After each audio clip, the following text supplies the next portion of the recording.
Well, here in Ottawa, Canada's premiers met again today with Prime Minister Justin Trudeau to refine their response and contingency plans for that possible 25% tariff that could be hitting the economy on Saturday.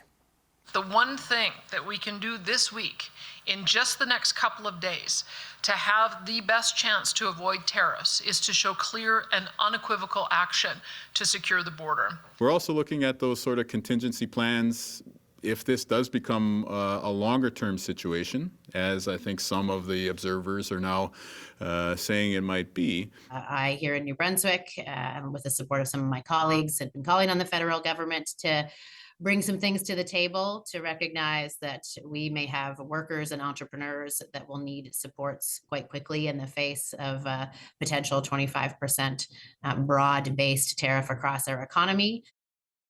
Newfoundland and Labrador Premier Andrew Furey joins me now. Premier, welcome back to the show. It's good to see you. Thanks for having me, Dave.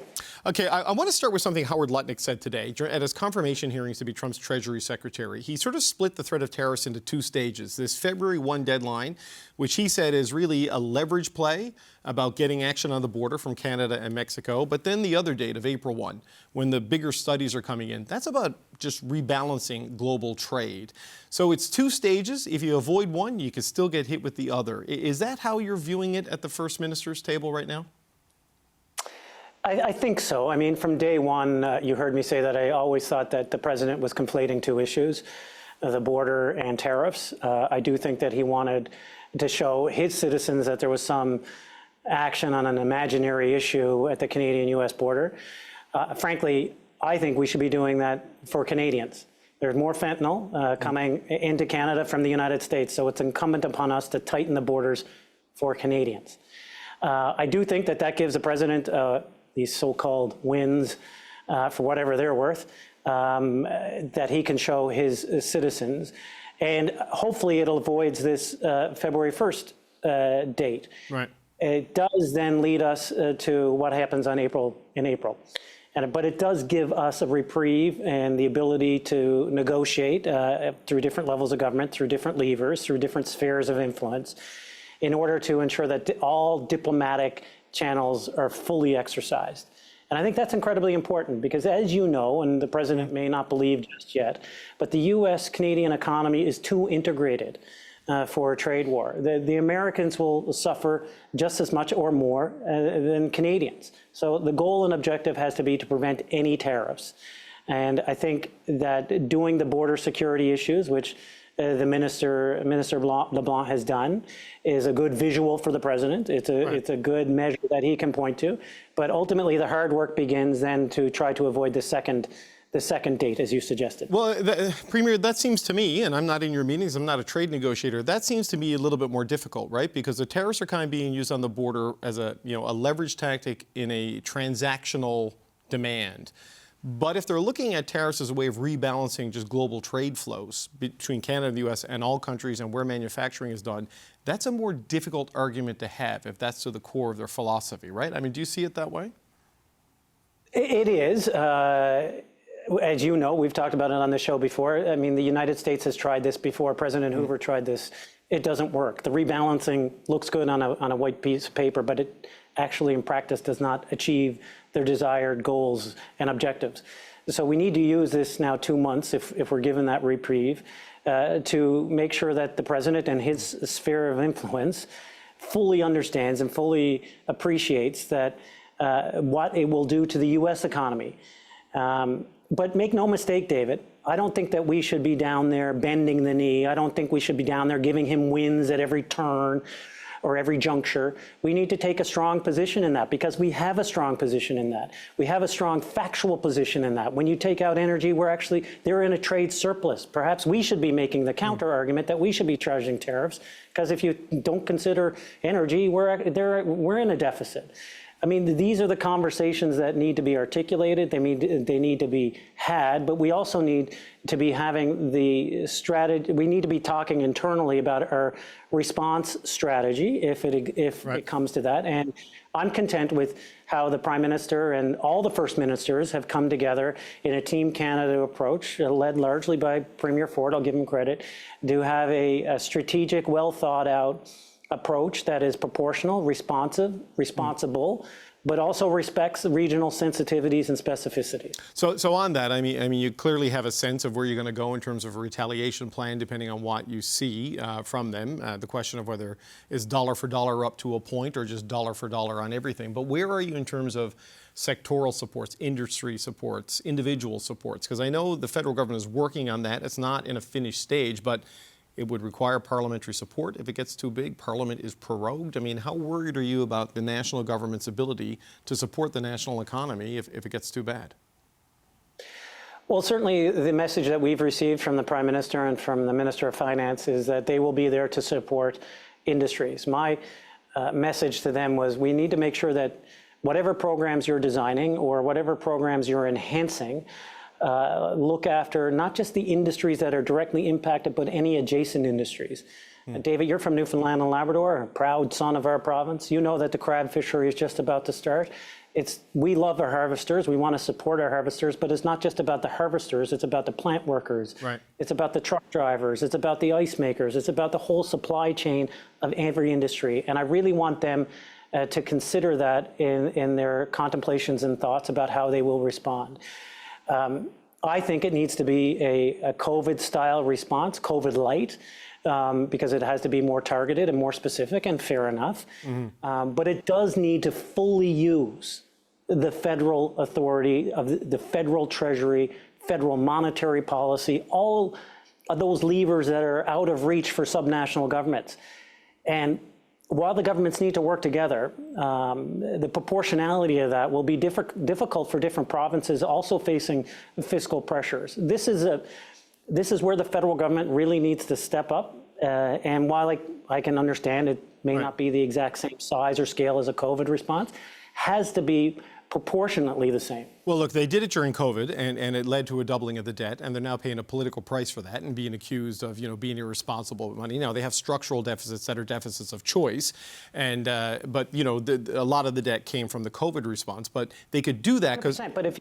But it's saying Parliament was working and they had a partner. Parliament's not working and they have no partner right now, right? So how confident are you that the Liberal government of the day can deliver an aid package if it's needed? Because they're facing a non-confidence vote the minute they go back, and nobody seems to be backing down on the threat to force an election.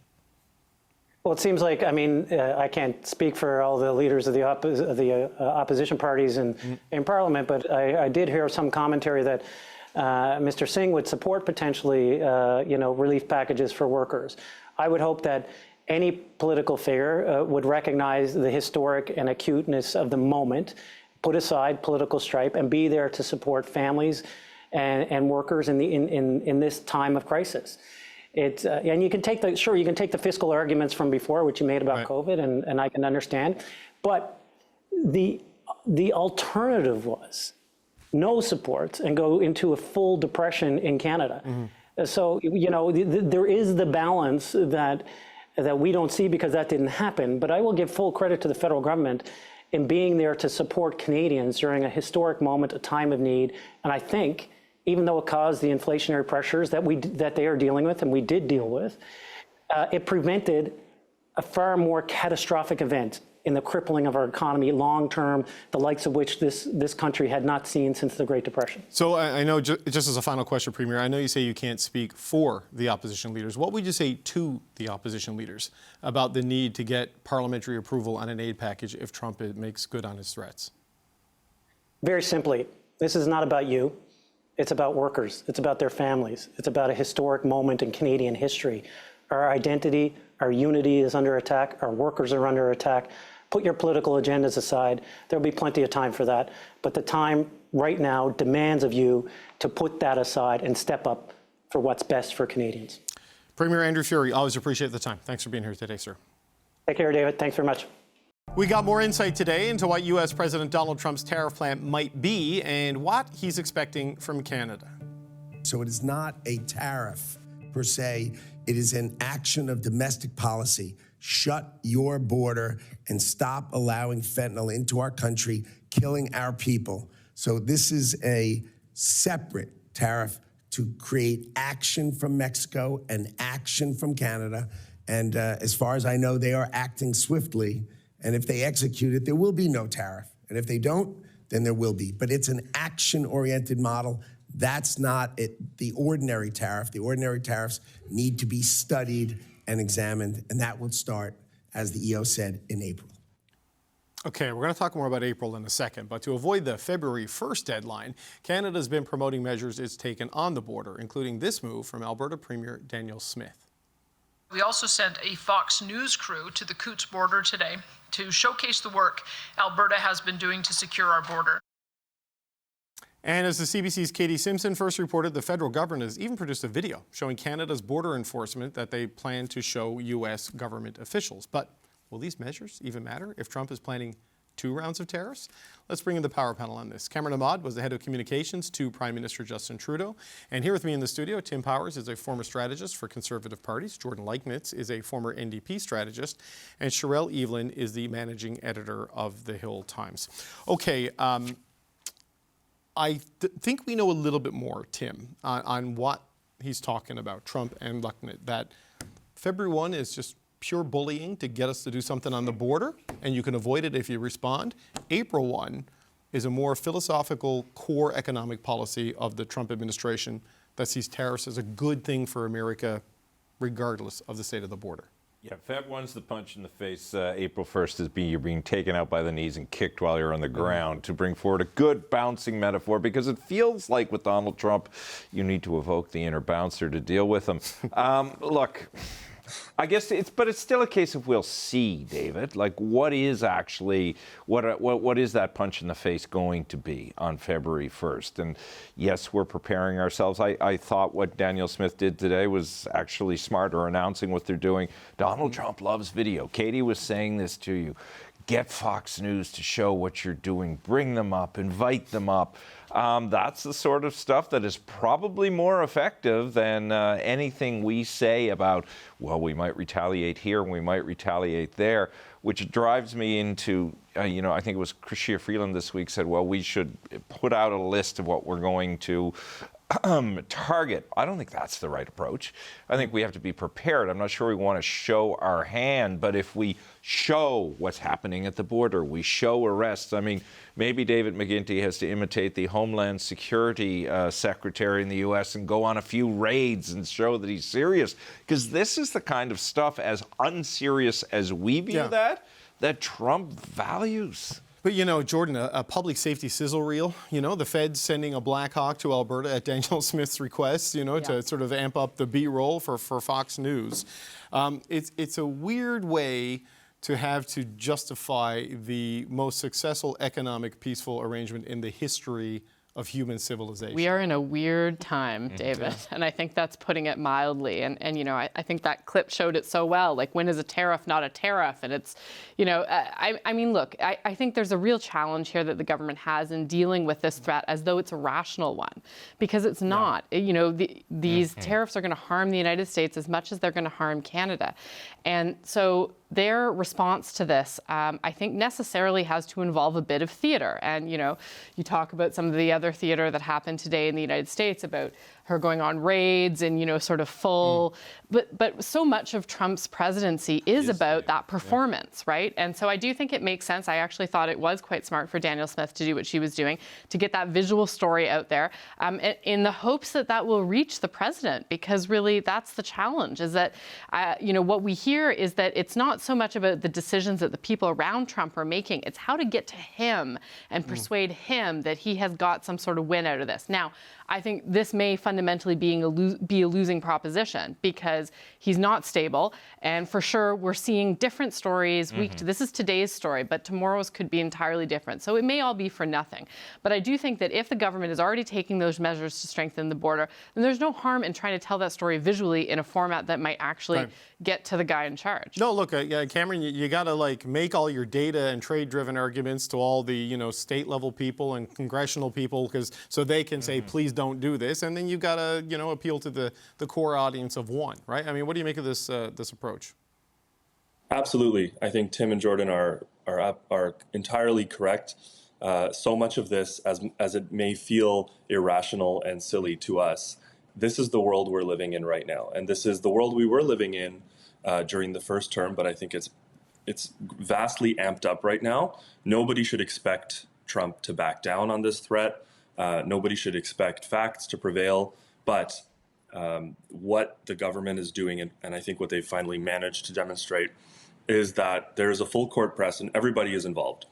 Like every single government is all hands on deck. Everybody is I think, largely singing from the same songbook, demonstrating the shared commitment to the Team Canada strategy and doing so in creative ways and in loud ways. And as you said, that full court press across all the airwaves in the United States, all communities, all border states and swing states, and demonstrating the harm that would be caused by these tariffs to American consumers and American businesses, using every tool available, which includes theater, which includes production value, is really important. And of course, at the same time, as you've heard the government say, and you've heard former Deputy Prime Minister propose as part of her campaign, have a list ready for retaliatory tariffs, but don't necessarily, I don't think, I agree with Tim, that right now might not be the time to release them. You got to be prepared, but you got to figure out what's the most strategic moment to release them, and that's if everything else fails. Yeah, Cheryl, everyone is on the same page with the same agenda and singing from the same hymn book,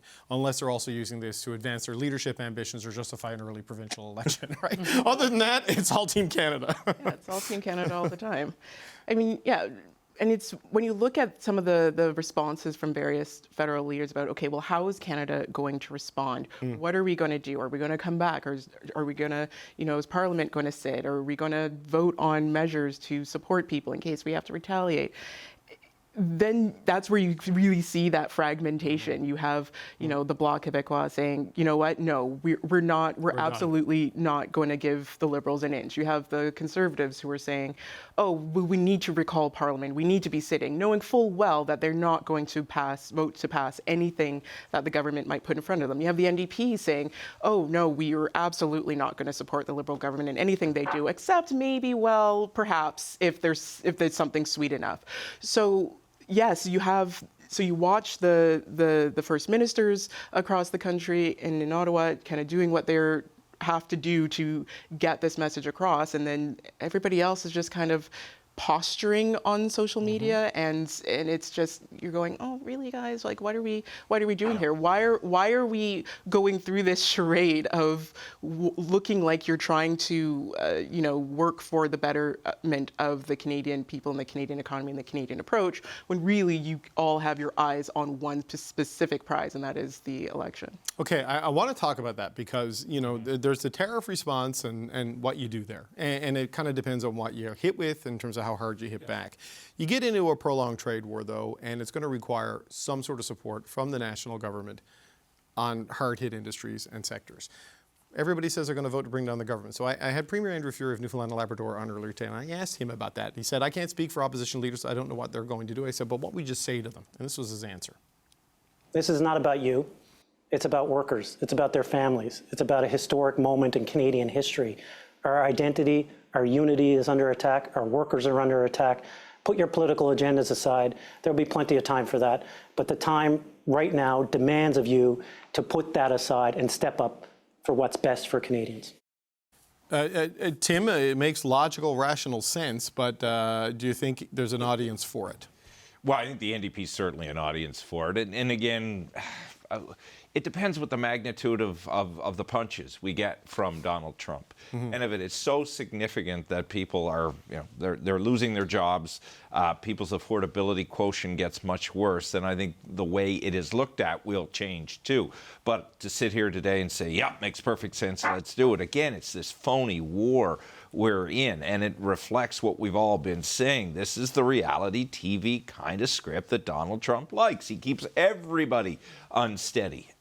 So, yeah, I think we should look at everything when we have something that's driving what we're looking at and the context. And one thing that came to mind, speaking of putting on the show for Donald Trump, as Danielle Smith did, Cam will remember this because I think he was in the PMO at the time, the Prime Minister, and I think it was Premier Ball then in Newfoundland and Labrador, took Jared Kushner and Ivanka Trump to see Come From Away, a great story on Broadway. Now, Donald Trump may not go to Broadway, probably hasn't been there in a long time, though it's his city, but it was a great story that showed the value of the two countries cooperating, standing up. We need to do more of that storytelling, too, reminding him of our history, not just on 9/11, but all those other times we've been there. And certainly there are lots of Americans who would come to the forefront to tell that story, and I think that's something we need to invest an effort in. Well, A Come From Away has ended its run on Broadway, so that's just not going to be an option. It's playing in Gander now. It's playing in Gander, yeah. If you can get Donald Trump there, then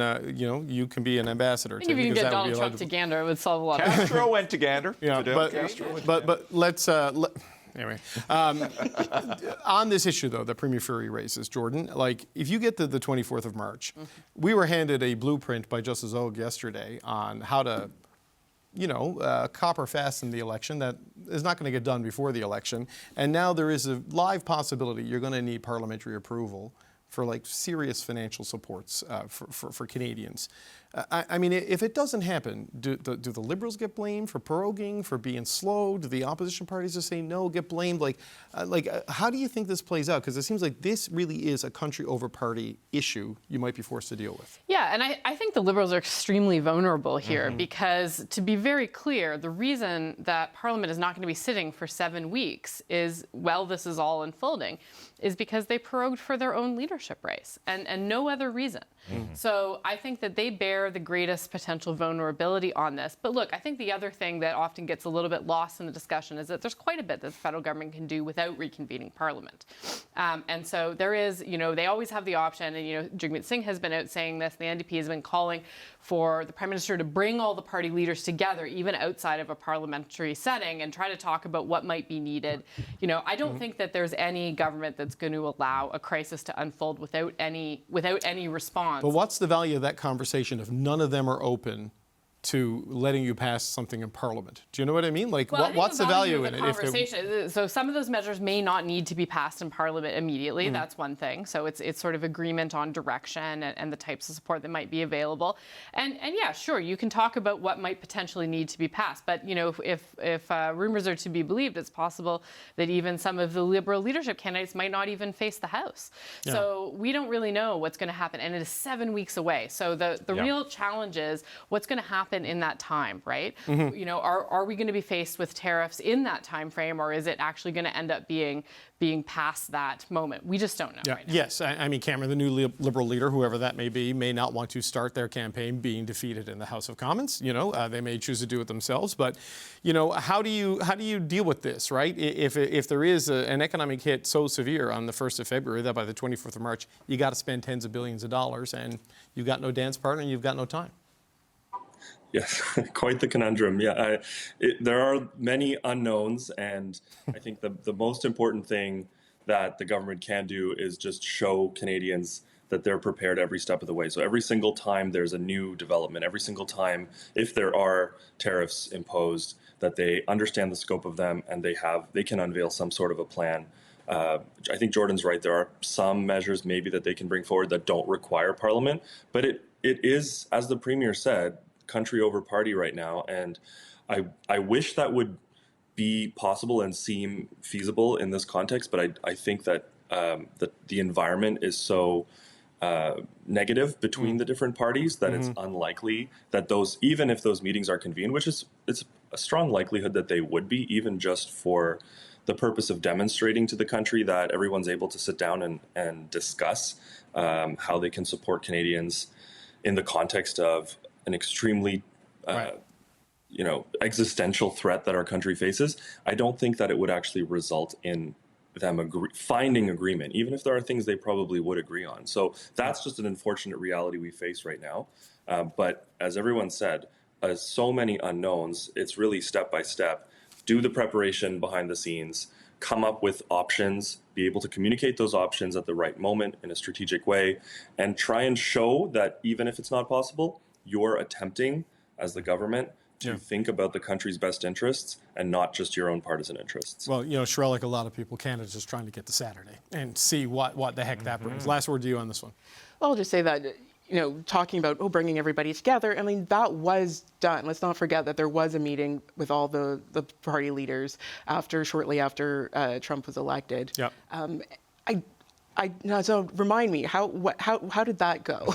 Like what really happened? Yeah. How much unity was there after that for specific meeting? So I don't know, maybe if, things are really barreling down and, people are staring 25% tariffs in the face, they might be more willing to, put the gloves down for a minute, but I don't know how likely that is. Yeah, 10% unemployment and a 2008 style recession should bring you all together, but maybe it won't.